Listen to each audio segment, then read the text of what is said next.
స్థితిలో ఉండేవాళ్ళు, మహిళలు కానీ, ఇంట్లో ఉండేవాళ్ళు, ఉద్యోగాలు చేసేవాళ్ళు కూడా గ్రహణం యొక్క పటు స్నానాన్ని ఆచరించి చక్కగా మీ ఇంట్లో పూజా గది ఉంటే పూజా గదిలో కూర్చొని లలితా సహస్రనామ పారాయణం, విష్ణు సహస్రనామ పారాయణం, శివ సహస్రనామ పారాయణం, ఏదో మీకు తోచిన శ్యామల దండకము ఏదో ఒకటి చదవండి.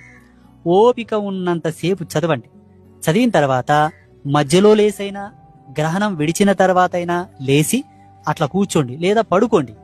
ఎలాగో తెల్లవారుజామున 3:45 గ్రహణం యొక్క మోక్షకాలం ఉంది కాబట్టి, పుణ్యకాలం ఉంది కాబట్టి, పొద్దున్నే 4 గంటలకు అలారం పెట్టుకొని లేచి శుభ్రంగా స్నానం చేసుకొని ఇల్లంతా శుభ్రపరచుకొని మళ్ళీ ఫోటోలనంతా శుభ్రపరిచి పూజలు చేసి దీపం పెట్టి పాలు పొంగించుకొని గుమ్మాని కొబ్బరికాయ కొడితే ఈ గ్రహణ సమయమునందు పూజా మందిరంలో కూర్చొని నువ్వు స్తోత్రాలు మంత్రాలు పఠించి ఉంటావు కాబట్టి ఆ చైతన్యం అంతా ఇల్లంతా ఆవరించి ఉంటది.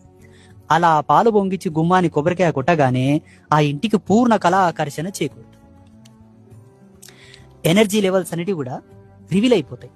అలా ఉన్న ఎనర్జీ లెవెల్స్, ముద్దగా ఉన్న ఎనర్జీ లెవెల్స్, నువ్వు పట్టించగా వచ్చిన ఎనర్జీ లెవెల్స్ అన్ని పాలు పొంగించి కొబ్బరికాయ కొట్టగానే విడిపోతాయి.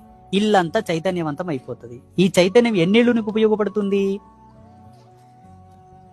25 సంవత్సరాలు ఉపయోగపడుతుంది. గ్రహణ సమయం లోపల నువ్వు ప్రొడ్యూస్ చేసిన ఎనర్జీ లెవెల్స్ 25 సంవత్సరాలు అంటే 2 పుష్కరముల కాలం.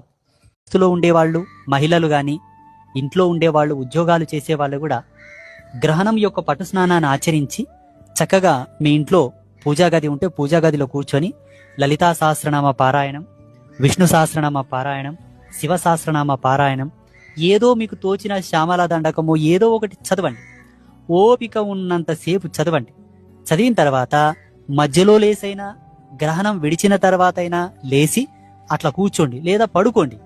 ఎలాగో తెల్లవారుజామున 3:45 గ్రహణం యొక్క మోక్షకాలం ఉంది కాబట్టి, పుణ్యకాలం ఉంది కాబట్టి, పొద్దున్నే 4 గంటలకు అలారం పెట్టుకొని లేచి శుభ్రంగా స్నానం చేసుకొని ఇల్లంతా శుభ్రపరచుకొని మళ్ళీ ఫోటోలనంతా శుభ్రపరిచి పూజలు చేసి దీపం పెట్టి పాలు పొంగించుకొని గుమ్మాని కొబ్బరికాయ కొడితే ఈ గ్రహణ సమయమునందు పూజా మందిరంలో కూర్చొని నువ్వు స్తోత్రాలు మంత్రాలు పఠించి ఉంటావు కాబట్టి ఆ చైతన్యం అంతా ఇల్లంతా ఆవరించి ఉంటది. అలా పాలు పొంగించి గుమ్మాని కొబ్బరికాయ కొట్టగానే ఆ ఇంటికి పూర్ణ కళా ఆకర్షణ చేకూరుతుంది. ఎనర్జీ లెవెల్స్ అనేవి కూడా రివీల్ అయిపోతాయి. అలా ఉన్న ఎనర్జీ లెవెల్స్, ముద్దగా ఉన్న ఎనర్జీ లెవెల్స్, నువ్వు పట్టించగా వచ్చిన ఎనర్జీ లెవెల్స్ అన్ని పాలు పొంగించి కొబ్బరికాయ కొట్టగానే విడిపోతాయి. ఇల్లంతా చైతన్యవంతం అయిపోతుంది. ఈ చైతన్యం ఎన్నేళ్ళు నీకు ఉపయోగపడుతుంది? 25 సంవత్సరాలు ఉపయోగపడుతుంది. గ్రహణ సమయం లోపల నువ్వు ప్రొడ్యూస్ చేసిన ఎనర్జీ లెవెల్స్ 25 సంవత్సరాలు అంటే 2 పుష్కరముల కాలం.